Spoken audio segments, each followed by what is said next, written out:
네, 친환경 에너지 계획 10주차 강의 다시 이제 또 시작하도록 하겠습니다.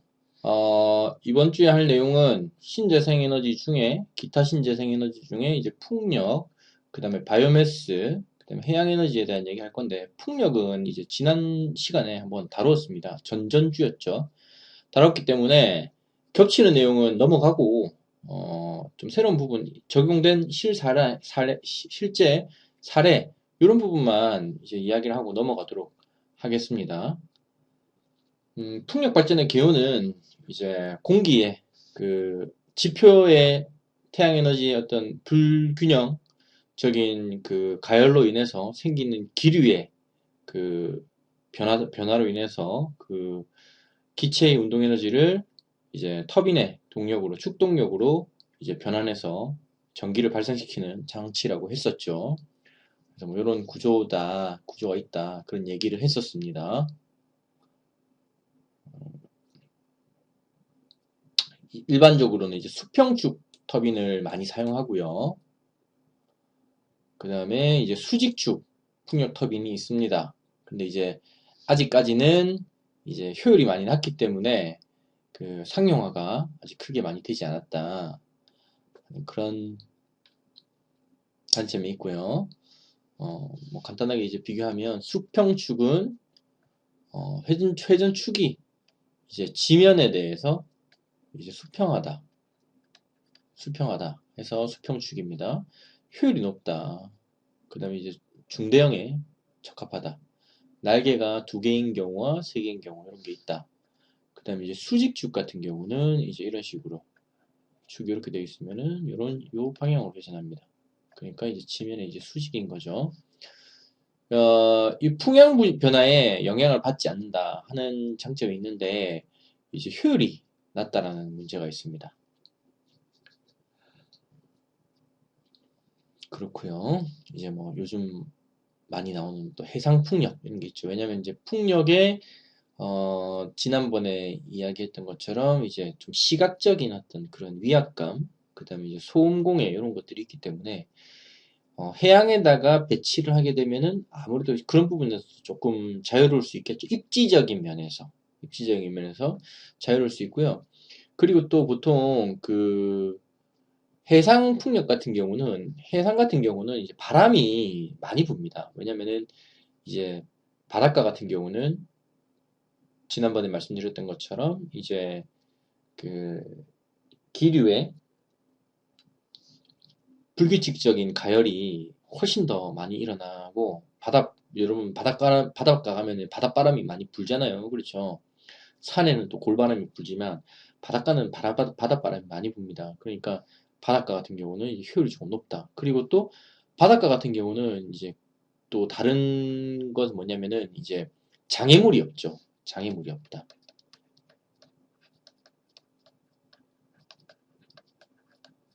장애물이 없다. 그다음에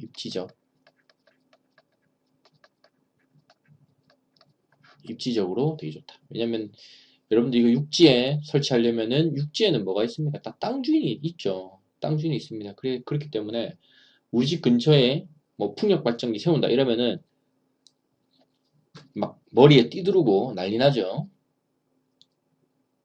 그래서 이제 해상 풍력, 뭐 스웨덴에 있는 해상 풍력입니다. 그 다음에 여기는 이제 벨기에에 있는 해상 풍력 발전소 이런 게 있습니다. 이제 건물에 적용된 경우인데 얘는 이제 바레인 무역센터입니다. 바레인에 있는 국제무역센터고요. 이제 건물과 건물 사이에 수평축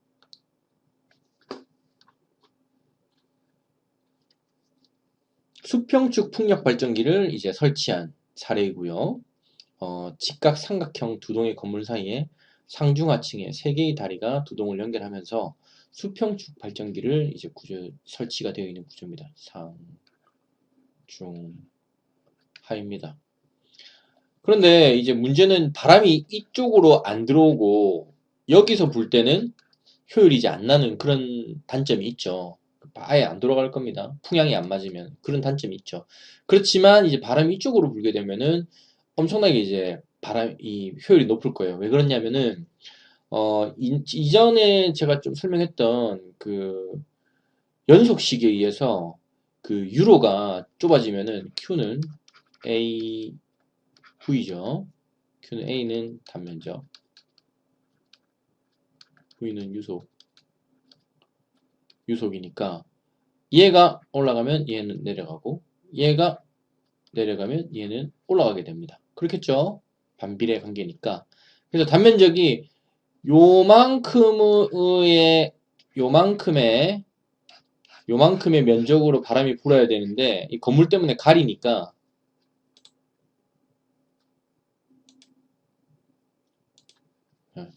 실제로는 이제 요만큼밖에 단면적이 거의 한 3분의 1로 줄죠. 그러면 유속이 3배가 될 테니까 지난번에 했던 그 뭡니까? 풍력 발전기의 효율식 그 파워가 2분의 1로 V의 3승의 파이 R의 제곱이죠. 그러면 얘는 단면적이고 얘는 이제 질량 유량이 되는 거죠. 질량 유량. 그래서 어쨌든 간에 얘 V의 세제곱이기 때문에 단면적이 3분의 1이 되면 유속은 3배가 되고 지금 3배가 여기 샥 들어가면 뭡니까? 27배가 되죠. 왜냐면 이제 3승에 이제 비례하기 때문에 그렇기 때문에 이런 식으로 이제 이쪽 꼴바람을 우리 보통 보면 빌딩과 빌딩 사이에 이제 골바람이 분다고 하잖아요. 그죠? 그래서 꼴바람 같은 경우는 그렇게 풍속이 상당히 빨라지게 됩니다. 이제 그런 거를 이제 활용한 컨셉인 것이죠. 어쨌다. 디스커버리 타워. 그 다음에 이제 펄리버 타워, 이런 것도 있는데, 노즐형 형태다. 그러니까 지금, 얘 같은 경우는 지금 요 중간에 이렇게 지금,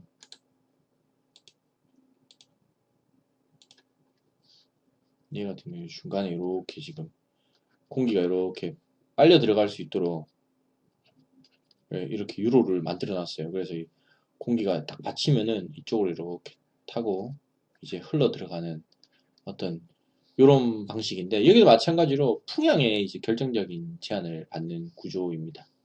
그렇다는 거 좀 뭐라고 효율을 직접적으로 이제 효율적으로 이용한다라기보다는 제가 봤을 때는 조금 어떤 상징적 그 다음에 어떤 이런 개발했을 때 우리가 어떤 측정할 수 있는 어떤 그런 데이터 수집용 이런 것이라고 좀 보는 게 더 낫겠죠. 그 다음에 이제 영국 아파트 타워 여기는 이제 옥상에 수평축 풍력 발전기를 이제 장착한 형태입니다. 그래서 건물 조명에 사용될 전기를 이제 생산하고요. 자체 전력 사용량의 약 40%를 신재생 발전으로 충당하도록 설계된 건물입니다. 사실 이 세 개가 이 건물의 40%를 충당하는 건 아니죠. 이 문장을 잘 읽어보시면은 신재생 발전을 전체적으로 따져봤을 때 한 40% 된다 보시면 되고요. 국내에는 어떤 건물에 적용했다라기보다는 이제 시설 근처에다가 설치해서 사용하고 있습니다. 보통 보면은 이제 야드가 넓은 곳, 그러니까 땅이 넓은 곳 이런 데는 이제 시범적으로 설치한 데가 있죠. 그런 데가 좀 있습니다. 근데 이제 풍력 같은 경우는 아무래도 이제 입지 선정이 상당히 어렵기 때문에 여러분들이 보기 편한 곳, 가까운 데서는 많이 보기가 힘들다 하는 그런 단점이 있는 것이죠. 그 다음에 이제 바이오 에너지입니다. 바이오매스. 말 그대로 이제 이 유기물들이죠. 유기물들은 이제 태워서 어떤 그 발전을 이용하는 어떤 그런 겁니다. 사실 화석연료 역시 마찬가지로 옛날에 어떤 그 식물들이나 어떤 동식물들의 그 오래 이제 누적되면서 이제 화석 연료로 이제 변질이 된 거잖아요. 말 그대로 화석입니다. 유기물들을 유기물들이 화석화된 것을 우리가 이제 석유나 석탄으로 된 것을 사용하는 것이죠. 마찬가지로 이제 나무나 그 다음에 쓰레기 그 다음에 이제 알코올 예. 이 그림에서는 이제 포도를 우리가 발효하면은 이제 포도주가 되잖아요. 그죠? 이제 그런 거. 그 다음에 작물들. 그 다음에 이제 어떤 실제로 이제 그 우리가 이런 것으로 발생된 가스들, 이런 것들을 이용해서 사용하는 것들을 전체적으로 이제 바이오매스라고 합니다.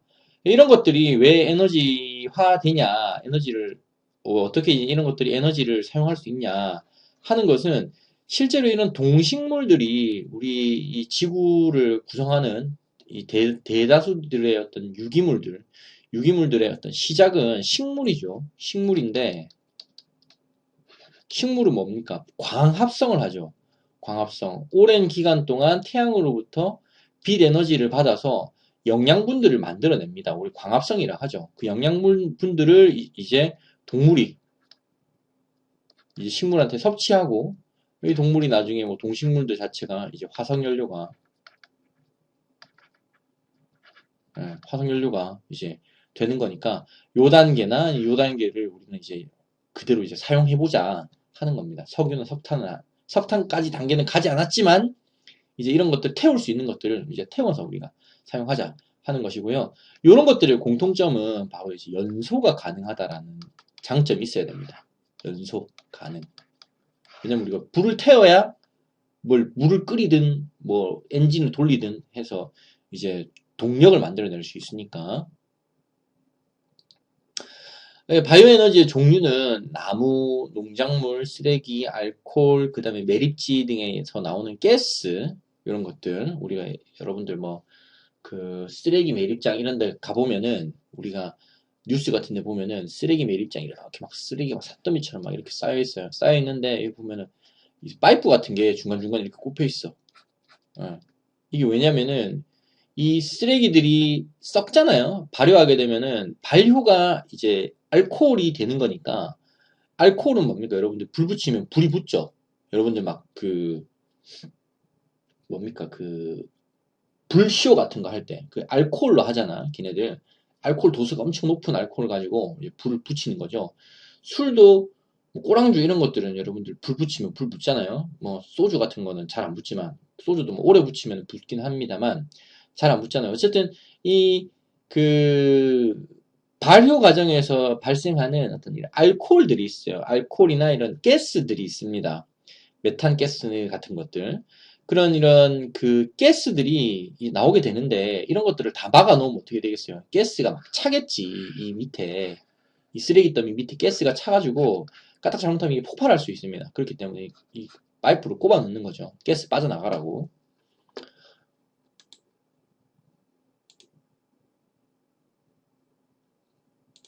네. 그래서 어떤 요런 매립지 가스 이런 것들을 사용하는 거. 그 다음에 이제 에너지 농작물, 벽껍질, 사탕수수 이런 거 너무 되게 잘 타죠. 사탕후에 찌꺼기 뭐 이런 것들. 그 다음에 이제 그 도시에서 매일같이 쏟아져 나오는, 어마어마하게 쏟아져 나오는 어떤 이제 매립 쓰레기들, 이런 것들, 이제 연소가 가능한 것들, 이런 거를 이제 태우자 하는 겁니다. 뭐 태워서 하는 거는 똑같고요. 이제 이제 그 화력 발전, 그 다음에 원자력, 수력, 그 다음에 풍력, 그 다음에 여기 나오는 바이오, 이런 것들 다 공통점이 뭐냐면은 축동력을 전기로 바꾸는 전자기 유도 현상. 예. 이걸로 발전을 일으킨다는 어떤 그런 공통점이 있습니다. 그럼 왜 이거 어떻게 이걸 돌리느냐, 뭘로 얘들을 돌리느냐 하는 거에서 이제 차이점이 있을 뿐이지, 결국에는 그러니까 여기서부터 여기까지는 다 똑같다. 예, 다 똑같다 하는 것이고, 이 사이클을 뭘로 돌릴 것이냐 하는 것에서 차이가 있다는 것이죠. 그런 것이다 하는 거고요. 그 다음에 이제 미국에서 재생에너지 자원 중에 바이오매스로부터 생산되는 전기가 수력다음으로 많고 설치된 용량은 10기가와트에 달합니다. 우리나라도 이거 엄청 많아요. 바이오매스 발전으로 바이오매스로 하는 발전이 엄청 많습니다. 뭐 쓰레기를 태워서 열병합을 사용하든지 아니면은 이제 목재를 태우는 펠릿을 목재를 태워가지고 발전하는 이런 것들. 그래서 이런 전력 생산 기술들이 있습니다. 그래서 뭐 이런 것들을 뭐 되게 잘 활용해가지고 이제 발전을 하는 것이죠. 그 생활 폐기물 같은 경우는 어떻게 하느냐. 그래서 뭐 생활 폐기물들이 나오면은 이제 플라즈마 열분해를 하든지 아니면 가스화 용융을 하든지 해가지고 이제 이런 것들을 그 연소, 그러니까 불을 태운다는 거죠. 이제 불을 지피게 되면은 이제 발전이 되고요. 그 다음에 스팀이 공급됩니다. 보통 보면은 이제 그 발전소를 돌릴 때 이제 열이 많이 발생하니까 그 열을 가지고 이제 스팀 만들어 가지고 지역에다가 이제 공급하는 거죠. 뭐 해운대 신도시 이런 데 가면은 가스보일러 없잖아요. 그런 데 가면은 다 이제 그 송정 넘어가는 그 터널 입구에 있는 열병합 발전소에서 그 뭐냐 연소해가지고 그 지역 난방을 공급합니다. 네, 이런 것들이 있다 하는 것이고요. 그 다음에 이제 해양 에너지가 있습니다. 해양 에너지. 해양 에너지는 이제 보통 이제 바닷가 가면 이제 파도가 치고요. 그 다음에 이제 조석 간만의 차와 그 다음에 조류에 의해서 이 흘러가는 물이 가지고 있는 어마어마한 에너지를 가지고 이제 동력을 하는 겁니다. 보통 수력 같은 경우는 이제 이거는 이제 낙차를 이용한 거죠. 예, 여러분들 옛날에 배웠던 역학적 에너지. 그러니까 위치 에너지를 운동 에너지로 이제 바꾸는 요 과정을 통해 갖고 발전을 했다. 이거 알고 있죠. 물이 물이 물이 확 떨어지면은 여기에서 이제 수차를 막 돌려가지고 이제 발전하는 거잖아. 그죠? 예, 뭐 이런 거 하고 원리는 뭐 비슷합니다. 비슷한데 그럼 어떻게 하냐? 어, 일단은 그 해양은 지구 표면의 약 75% 이상을 점유하고 있고요. 세계에서 가장 큰 태양 지벽이라고 할 수 있죠. 면적이 넓으니까 어마어마하게 그 바다는 이제 태양으로부터 에너지를 받아서 그 에너지를 통해서 이제 조류의 순환 그리고 뭐 파도 이런 것들 만들어내죠. 사실 이 파도가 생기는 거는 우리가 지난 시간에 그 풍력할 때 보면은 그 지역적인 그 바람 있잖아요. 편서풍, 뭐 무역풍 이런 거 있잖아. 응?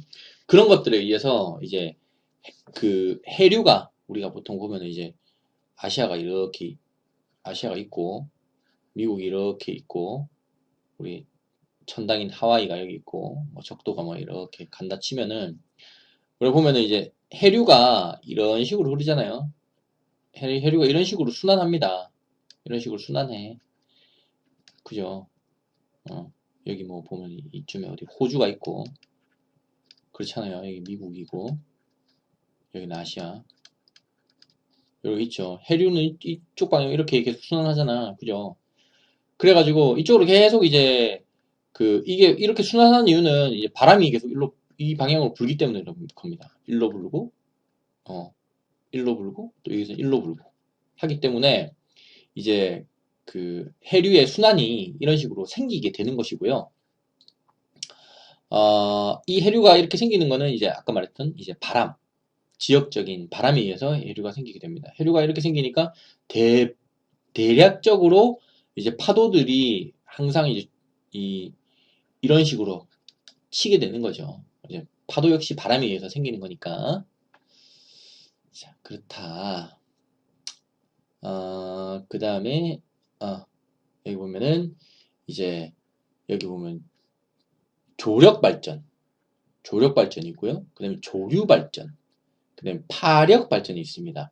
조력 발전은 뭐냐면은, 이제 조석간만의 차가 큰 만에, 이제 댐을 설치해가지고, 바닷물이 들어오면 가두었다가, 댐내 수위차를 이용해서 발전하는 걸 말합니다. 보통 보면은, 우리가, 간조, 만조 있죠. 간조, 만조가 있습니다. 이게 뭐냐면 이제 지구가 이렇게 있으면은 달 있고 이제 태양이 이렇게 있으면은 이제 달이 이쪽에 가 있으면은 그 뭡니까?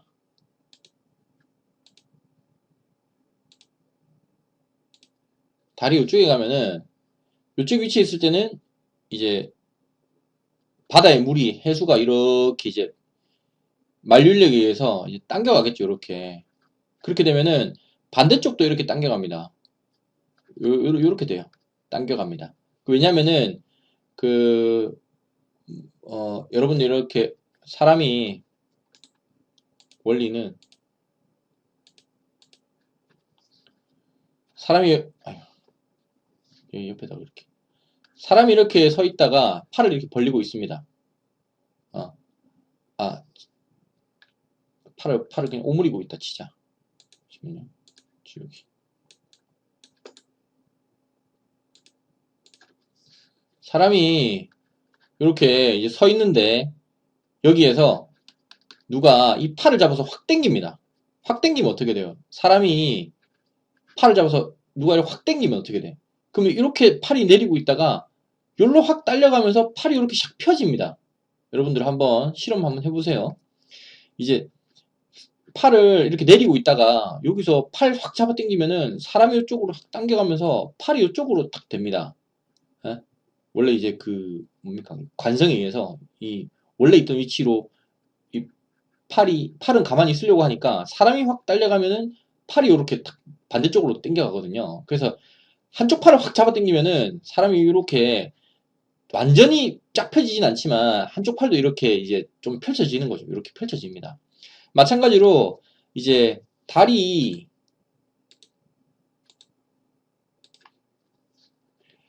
요쪽에 가 있을 때 인력에 의해서 이렇게 딸려가면은 달이 확 지구를 당기면서 물을 당기니까 이 반대쪽도 이렇게 당겨가거든요.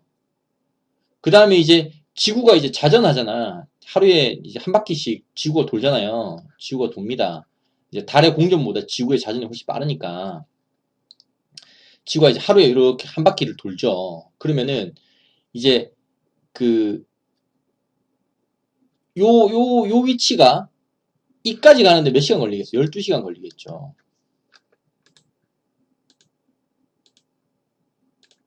아이고, 이래,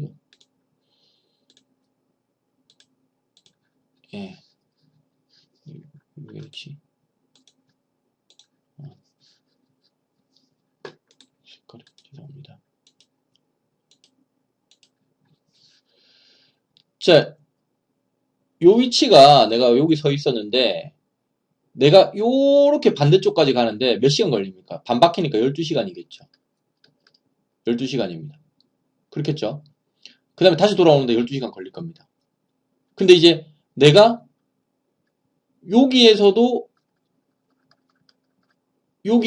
이제 내가 만약 여기에 있다 이러면 이제 이걸 우리는 만조라고 하죠. 만조라고 하고 내가 이쯤에 왔을 때는 뭡니까? 내가 이쯤에 왔을 때는 이제 수위가 낮겠죠. 왜냐면 이쪽으로 다 빨리 땡겨갔으니까 그렇겠죠. 그러면 이쪽으로 왔을 때는 이제 간조, 이쪽으로 가면 만조, 간조, 다시 반대쪽 만조, 간조, 만조, 간조. 그러니까 이게 6시간씩 6시간씩 돌아가면서 간조, 만조가 이제 생기는 겁니다. 그래서 이게 꼭 6시간은 아니지만 거의 대부분 6시간에 맞춰서 가요. 그래서 이 위치가 이제 태양과 달의 위치가 완전히 반대쪽에 있을 때, 아니면 태양과 달이 좀 이렇게 90도로 꺾여 있을 때, 아니면 달이 이쪽에 와 있을 때, 이때마다 이제 일로 당겨가는 그 수위의 높이가 다르겠죠. 그렇기 때문에 이제 달의 공전 주기에 따라서 간만조의 세기는 달라지지만 어쨌든 만조와 간조가 생기는 것은 이제 달이 훨씬 더 지구에 가깝기 때문에 지구의 자전 그 주기, 그러니까 하루에 그 24시간 동안 한 바퀴 도는 그 주기에 맞춰가지고 간조, 만조가 생기게 됩니다. 어쨌든 간에 그 간만조의 원리는 이렇고요. 이 지구가 확 땡기니까, 아니, 달이 지구를 확 땡기니까 이 지구에 있는 물이 달 쪽으로 빨려 들어가면서 생기는 게 이제 간만조입니다. 어쨌든 간에 그 만조 때에는 물이 이렇게 여기 보면 이제 댐이 있죠. 댐이 있습니다. 그래가지고 이제 바다에서 그 만조 때는 수위가 이게 댐이 이렇게 있으면은 만조 때 수위가 이렇게 높겠죠. 그리고 이때 물을 탁 닫는 겁니다. 댐을 닫아버리면은 이제 6시간 지나면은 6시간 지나면은 이제 간조가 되겠죠. 이만큼 내려가겠죠. 만조 때 물을 가뒀다가 간조 때 6시간 뒤에는 수위가 내려가니까 그때 이제 문을 탁 개방하면 어떻게 됩니까? 이 물이 이쪽으로 가겠죠. 왜냐하면 위치 에너지 때문에. 그렇겠죠. 그래서 이제 조수간만의 차에 의해서 이제 발전이 이루어지게 되는 것을 이제 조력 발전이라고 합니다. 조력 발전. 그러니까 조수간만. 만조는 하루에 몇 번? 하루에 2번. 그런데 이거 하려면은 어떻게 되겠습니까? 조수간만의 차가 큰 곳, 조수간만의 차가 큰 곳에서만 이게 가능하겠죠. 조수간만의 차가 크지 않으면은 이게 별로 효용성이 없을 겁니다. 그리고 시기도 조수간만의 차가 큰 시기에는 발전이 좀 많이 되고 조수간만의 차가 작은 곳은 발전이 좀 적겠죠. 그 다음에 조류 발전은 뭐냐면은 조류 발전 뭐 울돌목 뭐 유명하죠. 이 옛날에 뭐 이순신 장군이 막 일제 그 일본 외놈들을 이렇게 막 수장시켰던 그 울돌목 같은 경우는 이 해류가 너무 빠르다고 합니다. 그 빠른 이유는 그 풍력 발전에서 내가 얘기했던 결국에는 유로가 좁아지면은 좁은 유로에서는 유속이 엄청나게 빨라지게 됩니다. 좁은 유로. A가 작아지면 V는 미친듯이 올라간다. 그렇기 때문에 이제 이쪽으로 이렇게 유속이 엄청 빨라지겠죠. 이 빠른 유속을 가지고 이제 바람개비를 돌리는 것을 우리는 조류 발전이라고 합니다. 조류 발전. 예전에 얼마 전에 무슨 뭐 여성 그 벤처기업 사업자가 이렇게 풍력 발전기처럼 생긴 요렇게 생긴 어떤 이렇게 이 전선 하나 이렇게 달린 꼬다리 하나 달린 그걸 가지고 우리가 산에 캠핑 같은 데 가서 시냇물에다가 이걸 갖다 놓으니까 얘가 이렇게 막 돌아가면서 휴대폰 충전도 하고 하는 뭐 그런 기계를 막 개발했다고 막 펀딩을 하시던데 어쨌든 뭐 그 마찬가지 원리입니다. 이제 물이 확 내려가면은 거기다가 우리가 바람개비 같은 거 놔두면은 막 돌잖아. 그렇죠. 그걸 이용해 가지고 발전하는 거. 근데 파력 발전 같은 경우는 이제 파도가 때리면서 이제 무언가를 돌리는 거. 그걸 이제 파력 발전입니다. 파도의 힘. 그 다음에 조류 발전이지, 조류.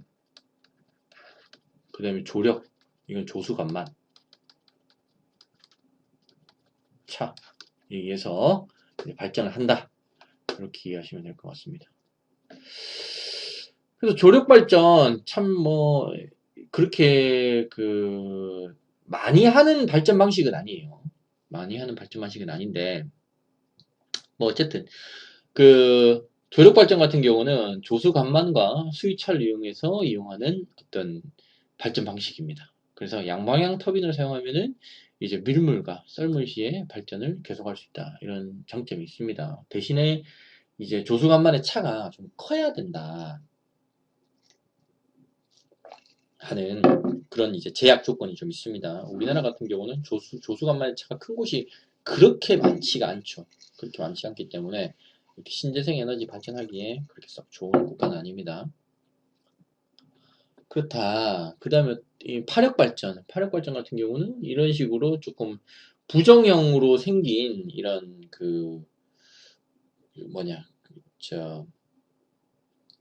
이렇게 생긴 이제 콘 같은 거를 놔두면은 이제 파도 치면은 얘가 계속 이렇게 돌았다, 이렇게 왔다가, 이렇게 돌았다, 이렇게 왔다 하겠죠. 이제 그 진동을 가지고 이제 안에 이 회전축을 돌려가지고 이제 발전하는 방식입니다. 그렇다.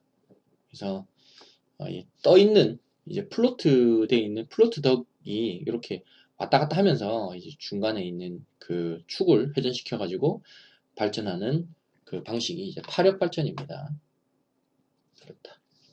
또 다른 파력 발전 같은 경우는 이렇게 파도가 확 올라가서 탁 치면은 물이 확 올라갔다가 또 파도가 슉 내려가면은 물이 슉 내려갔다가 이렇게 이제 이렇게 발전하게 되는 거죠. 보통 보면 이제 파도도 여러분들 그 물리 투어 할 때 되게 끝쯤에 되게 하기 싫은 그 파동 있죠? 이렇게 파동 있잖아, 그죠? 그래서 파동이 이렇게 오는 거죠.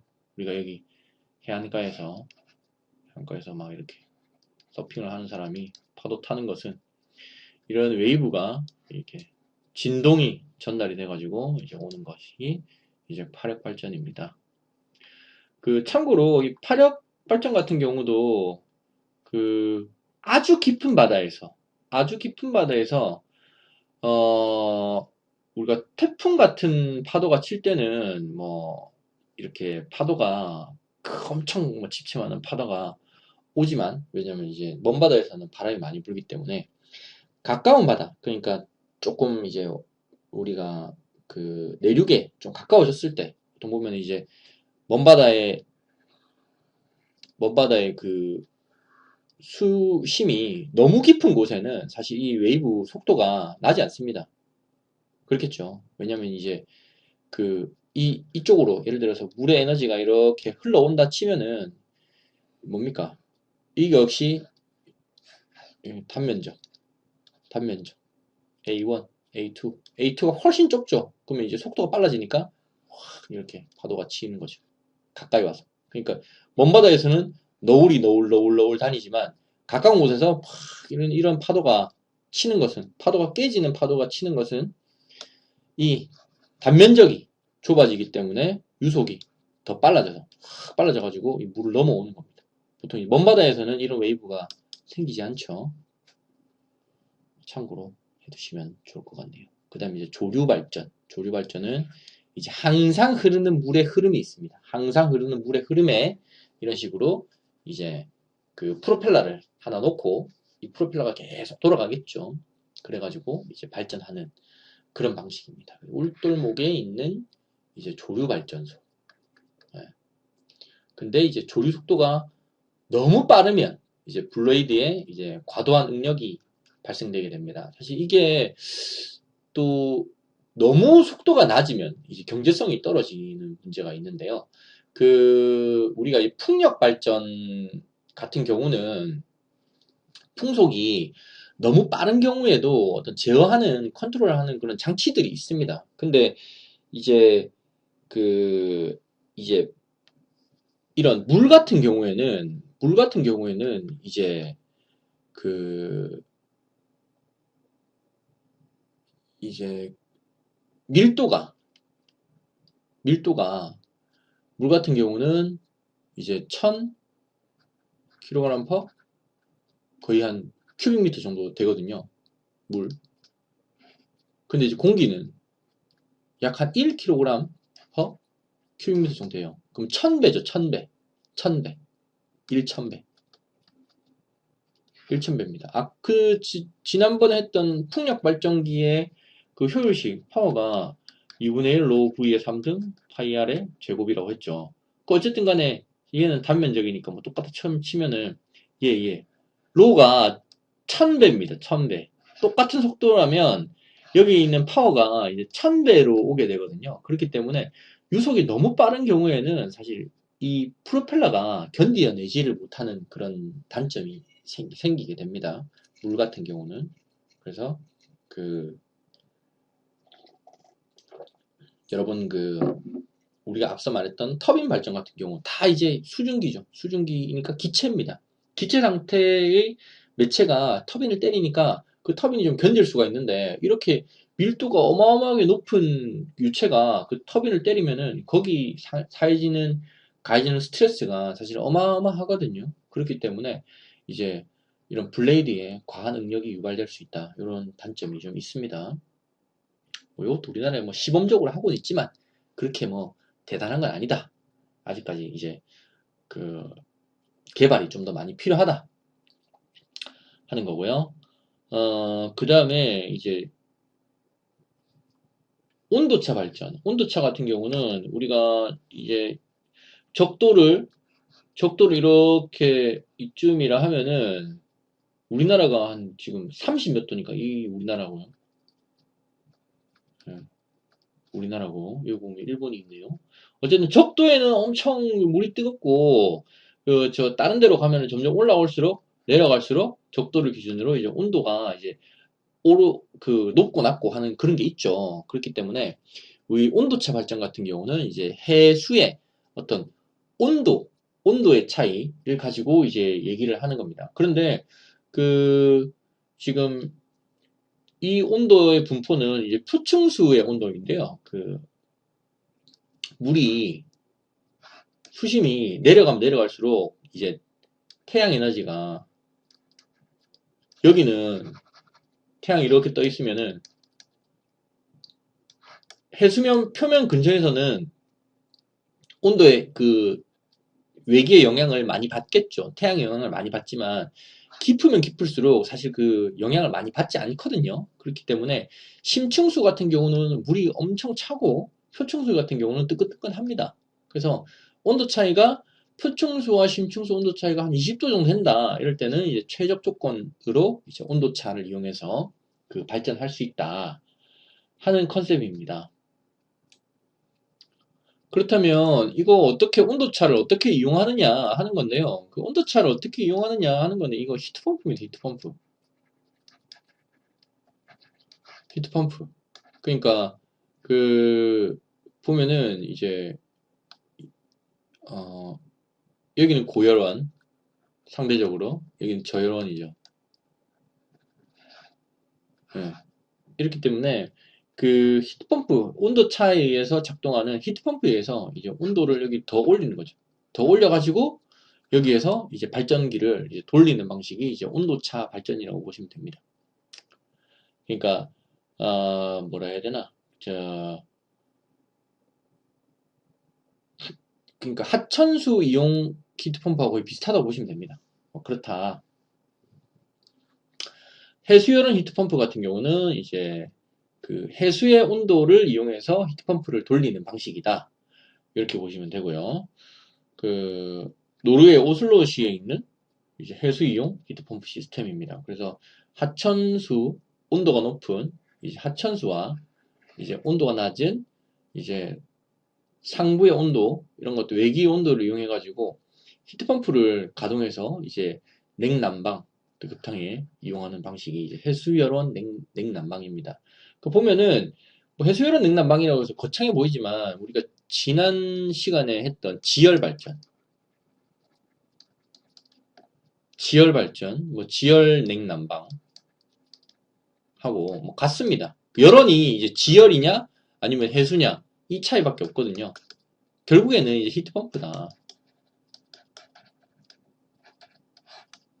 결국에는 이 히트펌프를 이용해 가지고 이제 냉난방을 한다. 뭐 이런 것인데 좀 우리나라에는 해수열은 냉난방도 거의 하지 않죠. 왜냐하면은 이제 그 여기 보시면은 그 열교환기가 이제 티타늄이 사용되어 있다. 또 플라스틱 그 판으로 뭐 공급된다. 뭐 이런 것들이 있는 이유가 뭐냐면은 해수 같은 경우는 부식이 엄청 잘 됩니다. 부식. 티타늄. 티타늄 뭐 말이 티타늄이지 열교환기 티타늄을 하려면은 이게 경제성이 어마무시하게 그 내기가 힘들다는 거죠. 참 이게 어렵습니다. 해수를 이용한다는 거는. 왜냐면 이 소금물이 부식성이 엄청 강해요. 생각보다 엄청 강합니다. 진짜. 그 여러분들 그 바닷가 근처에 카페 같은 데 가보셔도 새 건물인데도 조금만 있으면은 그 난간이나 이런 거 다 녹슬어 있거든요. 이제 그런 것들이 이제 바닷가 근처에만 가도 녹이 이렇게 잘 쓰는데 바닷물을 그대로 끌어다 쓰면은 녹이 얼마나 잘 쓰겠어. 그렇겠죠. 그렇기 때문에 이제 부식 문제, 이 문제를 해결하는 것이 관건입니다. 플라스틱 뭐 이용해도 플라스틱이 부식이 안 된다고 하지만 그래도 플라스틱도 상합니다. 이 바닷물의 이 색이라는 이 부식성이라는 거는 어마무시해가지고 플라스틱도 막 결국에는 삭거나 아니면은 이제 성능이 제대로 안 나오거나 이런 여러 가지 문제들이 있어요. 그렇기 때문에 아직까지 해수열은 히트펌프가 잘 되지 않는다. 이런 단점이 있습니다. 한국해양대학교에서 해양심층수 연구센터에서 해수열원 냉난방을 연구하고 있다고는 하는데 뭐 그렇게 잘 되는 것 같진 않아요. 어쨌든 뭐 그렇다. 뭐 해외 사례들이 있습니다. 스웨덴, 노르웨이, 뭐 핀란드, 일본 등등이 있어요. 바다에 있는 이 어마어마하게 퍼져 있는 이 에너지를 어떻게 이용할 것인가 하는 그런 연구가 지속적으로 수행이 되고 있습니다. 그 다음에 이제 코넬 대학교의 호수 냉방 사례. 이제 호수에 있는 열원을 가지고 이제 냉난방을 돌리는 시스템인데요. 호수에 있는 물 에너지 뭐 이런 것들을 이용해서 얻는 것입니다. 그래서 이것도 뭐 마찬가지로 히트펌입니다. 히트펌프. 얘도 히트펌프다. 여러분들이 100도씨 미만의 어떤 열원을 가지고 뭘 한다면은 거의 99%가 히트펌입니다. 네, 히트펌을 이용한다 보시면 돼요. 100도씨 이상이 된다. 일단 물을 끓일 수 있다. 이러면은 터빈을 돌리고요. 100도씨 이상, 뭐 100도도 좀 모자라. 사실 한 300도 이상 돼야 이상. 최소한 100도는 돼야 물이 끓잖아요. 적어도 이제 물을 증기로 만들 수 있으니까 100도씨 이상은 돼야 이제 터빈을 돌리고요. 터빈 방식으로 돌릴 수 있고 100도씨 미만은 거의 99.9%가 히트펌을 이용한다고 보시면 됩니다. 히트펌을 이용해가지고 뭘 한다 이렇게 생각하시면 돼요. 뭐 효과 뭐 좋다 하지만 뭐 이렇다 힘들다 어렵다. 자, 그 다음에 해수열원 냉난방의 해외 사례인데요. 이거는 뭐 해수는 아니고 엄밀히 말하면 이거는 호수인데요. 호수. 이제 온타리오 호수인데 이게 어디냐면은 제가 이거 찾아보니까 이 캐나다 토론토 이 토론토에 이제 바로 붙어 있는 호수입니다. 사실 이 호수가 뭐 이렇게 봐도 지금 엄청 크죠? 이제 보통 보면은 이제 엄청 커 보입니다. 실제로 이게 거리가 얼마니? 축척이 안 나있나? 지금 보시면은 여기 요만큼이 50km니까 보통 보면 하나, 둘, 셋, 넷, 다, 한 250km나 300km 정도 이제 직경 정도는 되는 이제 엄청 큰 호수인데요. 네. 이 호수인데 이 호수에 있는 물을 이용해 가지고 쿨링을 하는 이제 프로젝트입니다. 도시에 이제 냉방 이제 찬물을 공급하는 이제 프로젝트입니다. 이 시스템에. 그래서 2004년 8월부터 이 시스템을 통해서 이제 냉방이 공급되고 있고요. 이렇게 해가지고 이제 상수도 공급 시설을 동시에 이제 해결하면서 이제 들어가는 게 한 58,000톤 정도 규모가 됩니다. 가는 곳은 이제 세개의 63인치 1.6m 직경 파이가 고밀도 폴리에틸렌 파이프에서 이제 물이 이제 이송이 됩니다. 도시 냉방부의 약 40% 정도까지 감당하는 용량이고요. 이 원리를 보니까 사실 원리는 크게 뭐 복잡한 원리는 아니고요. 지금 이 호수가 엄청나게 크다 보니까 사실 뭐 바다라고 하기는 좀 그렇지만 그래도 이제 우리나라에 있는 어떤 우리나라에 있는 호수 규모보다는 엄청 크죠. 직경이 한 250km 정도 되면은 뭐 부산에서 거의 뭐 어디입니까? 대구 이상은 가야 되는 그 정도의 엄청 바다나 가까운 거의 준 바다라고 할 수 있을 정도의 큰 이제 호수고요. 그 호수의 깊이가 한 83m 정도 됩니다. 83m면 이제 어마어마하게 깊은 깊이죠. 83m 정도면은 엄청 깊은 호수입니다. 그러면은 그 여기에 심층수 같은 경우는 물이 좀 차겠죠. 그리고 게다가 이제 캐나다 같은 경우는 위도가 조금 높은 곳에 위치하니까 좀 추울 거 아니에요. 그렇기 때문에 이제 심층수, 여기 밑에 있는 심층수를 퍼다가 얘를 가지고 이제 도시에도 공급을 하고, 그러니까 얘를 퍼가지고 일단은 필터링을 해야 되겠죠. 여기에서 물을 퍼서 필터링을 하고 열교환을 해서 이제 얘는 상수도로 공급을 하고요. 상수도로 공급을 하고 그 다음에 이제 이 도시 쿨링 플랜트에 열교환을 해가지고 이렇게 이제 공급을 하는 겁니다. 이렇게 공급을 하는 거야. 그러면 이제 빌딩이 있다 하면은 이제 도시를 계속 순환하는 이 냉방 사이클에다가 우리가 딱 도킹을 시키면은 열교환으로 도킹을 시키면은 빌딩에 이제 냉방이 가능하겠죠. 4도씨 정도 되면은 뭐 그래도 꽤 차가운 냉매 온도가 되니까 그렇게 해서 이제 도시의 상수도 문제와 그 냉방, 그 에너지 절감을 동시에 깨겠다 하는 건데, 뭐 이렇습니다. 그래서 그 계통을 나타내면은 39.2 화씨는 뭐 계산하면 한 4도씨 정도, 섭씨 온도가 한 4도씨 정도 되니까, 우리 그 냉방으로 충분하게 이용할 수 있을 정도의 온도입니다. 4도면 거의 뭐, 물이 얼기 직전의 온도라고 보시면 되죠. 그렇습니다. 그래가지고 이제 일단은 필터링 한번 하고